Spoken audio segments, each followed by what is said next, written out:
The kitchen clock glowed 2:47 a.m. as I sat alone at the granite counter, divorce papers spread before me like a completed battle plan. The silence felt different now, not empty, but earned. Melissa used to call herself a ghost in her own house, claiming our 13 years of marriage had erased her identity. Now, she literally was one.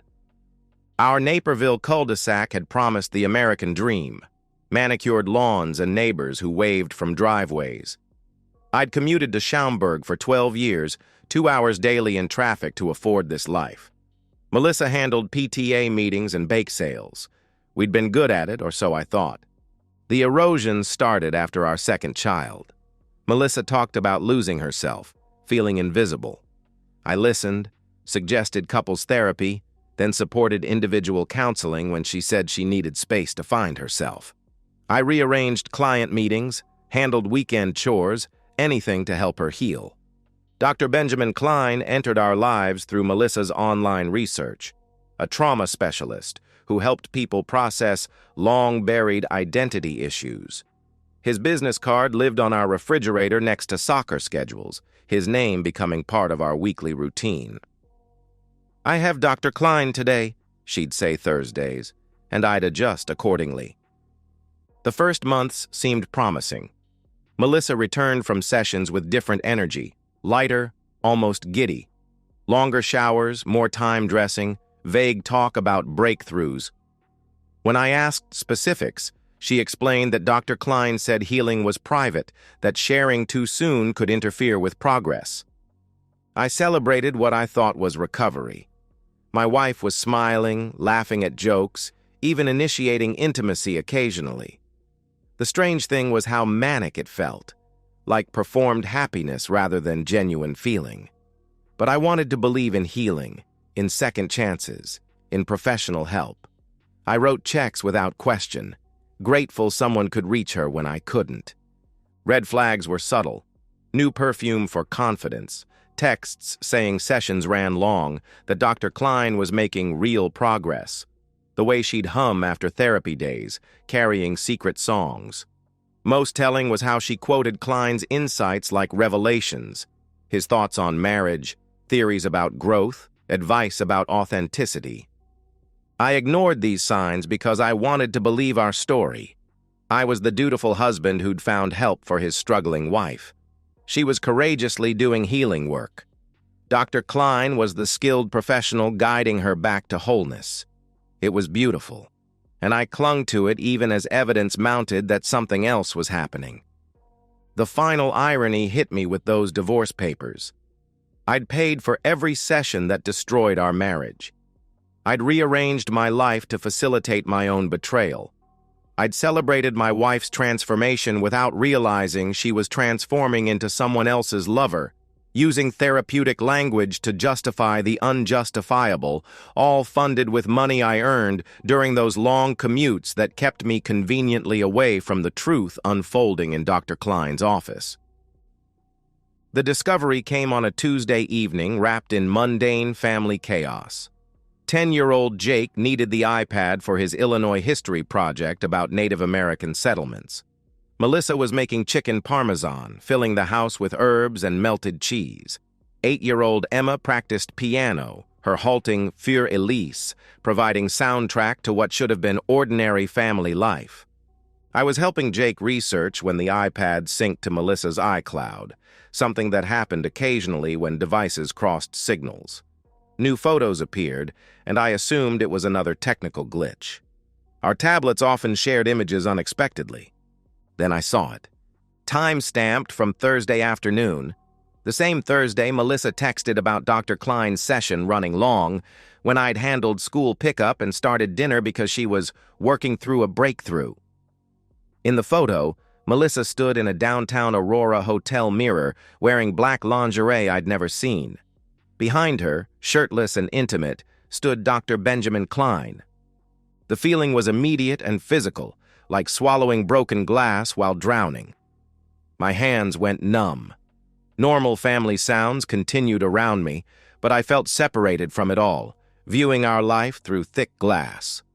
I memorized every detail, the hotel's burgundy wallpaper, champagne on the nightstand, Melissa's possessive hand on Klein's shoulder, wedding ring visible. Her expression wasn't tentative rediscovery, it was confident betrayal. My mind calculated immediately. How many Thursday sessions? At least 20 over 5 months. How much per session? $160. How many rearranged client meetings for school pickup? How many conversations about her progress filled with elaborate lies about processing trauma and rebuilding authentic self? The devastating part wasn't sexual betrayal. It was realizing every conversation about healing had been performance. When she'd described Dr. Klein's insights helping her understand her authentic self, she'd been describing adultery in therapeutic language. When she'd explained healing required safe spaces and professional boundaries, she'd been establishing affair rules under mental health treatment guise. I sat there while my son researched beside me and my wife cooked in the next room. The juxtaposition was surreal, life's most normal moment occurring with its complete destruction. Jake asked about settlements, and I heard myself respond normally, helping him navigate websites. Functioning while everything collapsed felt like an out-of-body experience. I was performing father and husband while my identity dissolved. I quietly closed the iPad and finished homework help. At dinner, I complimented Melissa's cooking while she described her productive session with Dr. Klein, nodding supportively while knowing exactly what productivity meant. Internally, something fundamental shifted. The hopeful husband was gone, replaced by someone who understood hope was a luxury I couldn't afford. Tucking my children into bed that night, I made the decision that would define everything. I wouldn't confront Melissa until I had everything needed to win. The transformation from betrayed husband to methodical investigator happened overnight. By Wednesday morning, I was researching private investigators during lunch breaks, using incognito browsers with the precision of someone who'd learned trust was liability. A former colleague had mentioned Russ Karpinski, an ex-cop who specialized in delicate situations requiring documentation. I met Russ at a Schaumburg Denny's Saturday morning. He was exactly Central Casting would order, gruff, weathered, possessed of cynicism from seeing humanity's worst professionally. When I explained the situation, showing the iPad photo I'd transferred to secure email, he didn't blink.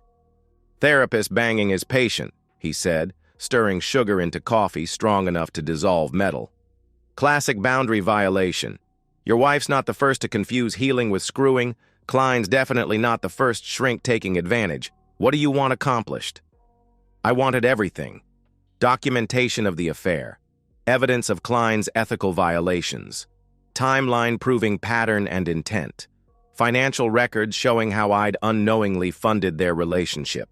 Most importantly, proof that would protect my children from a mother who'd prioritize adultery over parental responsibility. Russ explained the process with clinical detachment. Surveillance would establish routine and provide photographs. Financial investigation would trace hotel payments. Digital forensics might recover deleted communications if I gained device access.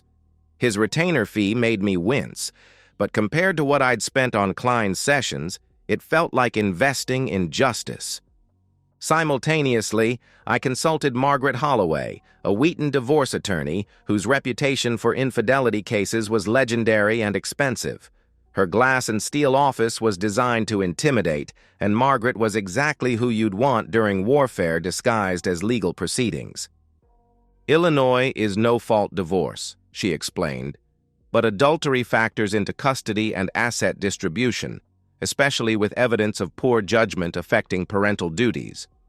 What you've shown suggests marital misconduct and potential psychological manipulation. We need to document everything, not just the affair, but how it impacted her mothering." Margaret outlined strategic timeline. Continue gathering evidence while maintaining normalcy. Document every instance Melissa chose therapy over family obligations. Photograph household conditions. Keep detailed parental neglect records. Protect assets by opening separate accounts, establishing my role as stable, financially responsible parent. The next 3 months became compartmentalization masterclass. At home, I remained supportive husband, praising Melissa's progress, while internally cataloging lies. I took additional household responsibilities, which she accepted, claiming therapy was emotionally exhausting. I documented these conversations, noting how she used psychological terminology, justifying increased selfishness. Russ's surveillance revealed predictable, enraging patterns. Thursday afternoons weren't the only meetings. Melissa and Klein met Tuesday mornings when kids were in school, occasionally Saturdays during her errands. Aurora Hotel was primary, but they'd used Klein's office after hours and once dined in Naperville, 2 miles from home. Evidence photographs were professionally thorough, entering and leaving hotels, Klein's hand on her back through parking lots, Melissa checking mirrors before meetings. Most damaging were images from days she'd claimed sickness, canceling family plans for affair schedules.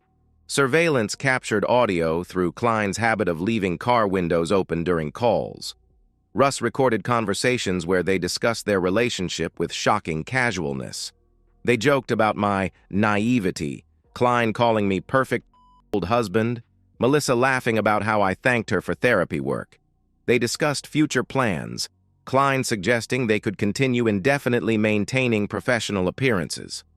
Most damaging evidence came from building security footage Russ obtained through hotel management contacts. Videos showed their routine explicitly: staff familiarity, comfortable navigation, intimate elevator interactions. These weren't random encounters, but calculated, ongoing adultery conducted with sustainable betrayal efficiency. By February, I had 3 months documentation: hotel receipts from Klein's credit records, hotel staff testimony. Margaret drafted divorce papers reading like indictments, detailing adultery, emotional abandonment, financial deception, and prioritizing extramarital relationships over parental duties. The difficult part wasn't gathering evidence, it was maintaining normalcy while fury consumed me. Every morning, watching Melissa dress for fake sessions, knowing she chose clothing Klein would remove in hotels I indirectly funded. Every evening, listening to elaborate insights about marriage and authenticity, understanding she was describing betrayal in therapeutic language. But patience was power. Reviewing final surveillance reports in March, I realized Melissa and Klein had grown so comfortable they'd become careless. 3 months of meticulous documentation was about to destroy their affair and futures. The question remaining was execution timing. Friday morning, March 15th, arrived with crisp spring air that usually made me optimistic about beginnings. The irony wasn't lost as I prepared to end my marriage on a day feeling like renewal. I'd chosen timing carefully, both kids in school, giving Melissa hours to process without traumatizing Jake and Emma. The process server arrived exactly at 7:30 a.m. as Melissa packed lunch boxes and reminded kids about after-school activities. I watched from the living room as she opened the door, expecting package delivery and receiving legal papers that would shatter her double life. Her face went through rapid expressions: confusion, recognition, then primal panic. "Daniel?" she called, voice breaking. "What is this?" I walked into the kitchen where she stood frozen, divorce papers scattered across the counter next to Emma's cereal bowl. Kids were upstairs getting backpacks, normal morning chatter filtering down, blissfully unaware their family was disintegrating. "It's exactly what it looks like," I said, voice steady in surprising ways. "I know about Dr. Klein. The Aurora Hotel. Every Thursday afternoon, Tuesday morning, and Saturday you've spent with him instead of your family." Melissa's denial was immediate, desperate. "I don't know what you're talking about. Dr. Klein is my therapist. Whatever you think you know, you're wrong." I reached into my prepared briefcase and spread photographs across granite. Melissa and Klein entering hotels, in restaurant windows, her lingerie mirror selfie, hotel receipts with therapy appointment timestamps, security footage, stills showing elevator intimacy. Evidence was overwhelming, undeniable. Melissa stared at photographs like stranger images, shaking her head. How long have you known? October 8th, 5 months, 2 weeks, 3 days. My precision seemed to shatter something inside her. She sank into a kitchen chair, surrounded by betrayal evidence and Friday morning normalcy, lunch boxes, brewing coffee, refrigerator covered with children's artwork and Klein's business card. Meanwhile, across town, Dr. Klein discovered his professional life was ending. Margaret had coordinated with the Illinois Department of Financial and Professional Regulation, so state board investigators would arrive simultaneously with my divorce filing. Klein's trauma specialization wouldn't help him process losing license, reputation, and livelihood in one morning. Investigators had more than photographs. They had recordings of Klein and Melissa discussing their relationship, evidence of him using professional position to initiate inappropriate sexual relationships, testimony from other patients revealing Klein's boundary violation patterns. My wife wasn't his first affair, just the one stupid enough to be documented. Melissa's damage control attempts were painful. She tried tears, explaining she'd been confused and vulnerable when Klein took advantage. She tried anger, accusing me of privacy violation and calculated cruelty. She tried bargaining, begging for counseling consideration, remembering good years, what we'd built together. Think of the children, she pleaded. Think what this will do to Jake and Emma. They need both parents, their family intact. I did think of the children, I replied, spreading another documentation folder.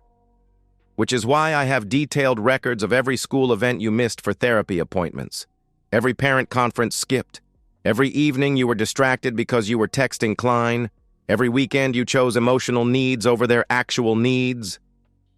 Custody documentation was devastating. Margaret had compiled evidence showing Melissa's affair coinciding with decreased parental involvement, poor decision-making regarding children's welfare, and deception patterns creating unstable home environment. The court wouldn't just see adultery, they'd see emotional abandonment disguised as self-improvement. By noon, Melissa's parents arrived from Wisconsin, initially prepared to support their daughter through malicious divorce. Instead, they confronted evidence their accomplished daughter had destroyed her family for therapist affair. Disappointment in their faces added another consequence layer. Even strongest advocates questioned her judgment. The day ended with Melissa packing while her parents watched children who sensed momentous change but couldn't comprehend the scope. As she loaded suitcases, Klein dealt with his own destruction. License suspended, practice closed, marriage ending as his wife processed serial infidelity evidence. I sat helping Jake and Emma with homework, processing that our family as they'd known it was over. Unlike 5 months ago discovering their affair in this kitchen, the silence didn't feel empty. It felt like honest beginning, painful, but fundamentally honest. Judge Patricia Hendricks had seen every marital dissolution variation in 15 bench years, but she reviewed our case with particular attention reserved for situations involving children and professional misconduct. The custody hearing occurred on gray April morning in DuPage County Family Court, Melissa sitting beside expensive but limited legal representation. Her attorney, Rebecca Torres, tried framing the affair as temporary lapse during personal crisis, emphasizing Melissa's previously unblemished motherhood record and willingness to repair damage caused. My client acknowledges mistakes, Torres argued. She recognizes personal struggles led to poor judgment and deeply regrets family impact. However, 5 months of poor decisions shouldn't negate 13 years of dedicated motherhood. The children need both parents. Margaret's response was surgical. Your Honor, this isn't momentary lapse. Evidence shows calculated, ongoing deception prioritizing adultery over parental responsibility. Mrs. Green didn't just have an affair. She systematically chose her relationship with Dr. Klein over children's needs, using therapy as cover while neglecting maternal duties. Evidence presentation was devastating. Margaret showed how Melissa's therapy schedule, consistently conflicted with parental obligations. School conferences missed for hotel meetings. Soccer games skipped because Klein was available. Evening family time sacrificed because Melissa was too emotionally exhausted from her affair. Hotel surveillance footage was particularly damaging. Judge Hendricks watched Melissa and Klein's comfortable routine, staff familiarity, casual public intimacy, moving through hotels like regular business. These weren't desperate emotional encounters, but planned, systematic meetings requiring detailed coordination. My testimony was measured, factual. I detailed specific instances where Melissa chose therapy over parental duties, missing Emma's school play for Klein's Tuesday cancellation, skipping Jake's parent conference for breakthrough discussion, leaving anniversary dinner early to process with her therapist at Aurora Hotel. Mrs. Green used therapeutic language manipulating family dynamics while conducting extramarital relationship, I explained. When I questioned increased sessions, she said healing required commitment, and my concerns showed I wasn't supporting recovery. I was made guilty for wanting wife time because that supposedly conflicted with mental health treatment. Child Services reports supported my position entirely. Jake and Emma adjusted well to separation, showing no distress from their mother's absence. The caseworker noted improved routine stability since I'd become primary parent. Children expressed clear preferences for remaining in established home environment. Melissa's cross-examination was painful but necessary. Torres tried establishing the affair as depression-caused aberration, but evidence showed too much planning for temporary insanity defense. Asked about missing Jake's championship game for therapy, Melissa couldn't provide coherent answers without admitting she'd prioritized Klein over her son's important moment. Most damaging came when Judge Hendricks asked directly about decision-making. Mrs. Green, help me understand how missing your daughter's school play constituted therapeutic necessity. Melissa's answer was self-destruction masterclass. Dr. Klein felt my healing required consistent, undisrupted sessions. He said canceling appointments for school events would interfere with identity progress. Judge Hendricks's expression didn't change, but implications were clear. Melissa had let her therapist lover convince her that children's needs were healing obstacles. She'd used professional authority, justifying personal selfishness while using family money funding, the relationship destroying her family. Dr. Klein's professional destruction provided additional context. His license was permanently revoked after ethics investigation revealed sexual relationship patterns with female patients spanning years. 3 other women came forward with similar therapy-to-affair stories, emotional manipulation disguised as treatment. Klein wasn't just adulterous. He was a predator systematically exploiting vulnerable women. Judge Hendricks's ruling was comprehensive. I received full custody. Melissa granted supervised visitation twice monthly at Family Services Center. The marital home remained mine with primary asset custody. Melissa's savings portion would be consumed by legal fees and life-rebuilding costs. Evidence shows clear pattern of Mrs. Green prioritizing extramarital relationship over children's welfare, Judge Hendricks stated. While parents are human and capable of mistakes, the systematic deception and willingness to sacrifice parental duties for personal desires demonstrates concerning judgment affecting custodial fitness. Aftermath was swift. Melissa moved back into childhood bedroom in Wisconsin, 38-year-old explaining to neighbors why she'd lost children and home. Klein faced malpractice suits and relocated where reputation hadn't caught up. His marriage ended when his wife discovered serial infidelity scope. Financial destruction was equally complete. Legal fees consumed most of Melissa's asset share, leaving her dependent on parents who daily reminded her of poor choices. Aurora Hotel provided detailed billing records showing hundreds of Klein credit charges, demonstrating calculated affair nature. Every romantic dinner, champagne toast, luxury amenity was documented as evidence of priorities excluding children. Standing in my kitchen after final court date, I felt complex satisfaction of precision-served justice. House silence was different. Not hollow abandonment, quiet, but peaceful honesty, stillness. I'd lost my marriage but saved my children from a mother who'd proven capable of sacrificing their welfare for desires. 6 months after custody hearing, I stood on Jake's Saturday soccer game sideline, holding Emma's hand while she cheered with 8-year-old enthusiasm. October air was crisp. Sunshine felt like blessing on our family's new version. I was no longer the father rushing from work to make games. I was primary parent whose schedule revolved around children's needs. Single parenthood required different energy, more patience, better organization, ability to be both parents when situations demanded. But there was deep satisfaction in routine predictability, interaction honesty, and knowing every decision put Jake and Emma first. I'd begun dating tentatively, coffee meetings during school hours, careful conversations with women understanding my kids were priority. Betrayal experience taught me to value transparency above all.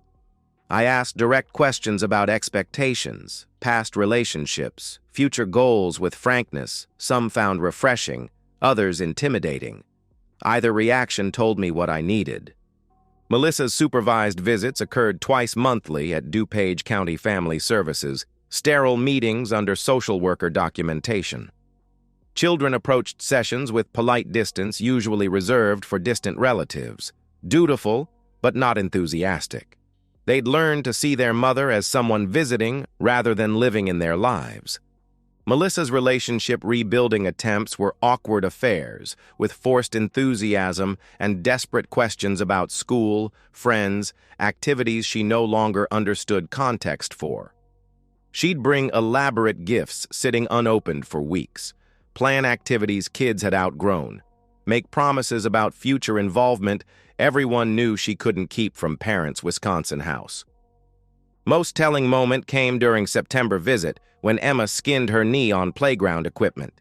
Melissa's first instinct was looking for adults to handle situation, while Emma looked directly at me with child confidence, knowing exactly who would fix things. Social worker noted the interaction, another data point in ongoing parental relationship assessment. Dr. Klein's destruction was complete and public. Local newspapers covered license revocation extensively, former patients sharing manipulation and abuse stories, painting systematic predatory behavior picture. He'd lost practice, marriage, reputation so thoroughly that even moving states hadn't provided hoped-for fresh starts. Financial recovery took longer but was essentially complete. The house felt like ours in ways it never had when Melissa's emotional absence haunted every room. Jake and Emma redecorated bedrooms, chose new traditions, established weekend routines reflecting actual interests rather than their mother's need to appear engaged. Most evenings ended the same. Homework at kitchen table where I'd discovered Melissa's betrayal, dinner conversations about school and friends, bedtime routines in rooms holding only honest memories. I'd learned braiding Emma's hair, navigating Jake's complex math, handling 1,000 small crises requiring parental attention. House itself transformed from secret festering place to Truth Foundation 1. Family photos showed only 3 of us, honest documentation of family we'd become rather than maintained illusions. Refrigerator held school schedules, pizza menus, emergency contacts, practical life documentation built on reality rather than deception. Standing in my bedroom each night, I'd close doors on space once holding marriage artifacts built on lies. Wedding photos including woman performing love while planning betrayal, anniversary gifts bought while she established double life, decorative items creating happiness illusions where honesty was absent. Now, tucking Jake and Emma into beds and home unquestionably theirs, I understood that while I couldn't save marriage, I'd successfully protected life's most important parts. Children who fell asleep knowing their father would be there mornings, ready for whatever next day brought. House sheltering honesty instead of harboring deception. Future built on truth rather than beautiful lies collapsing under reality's weight. And so, we've reached the end of today's story. Was it what you expected, or did it take a twist you didn't see coming?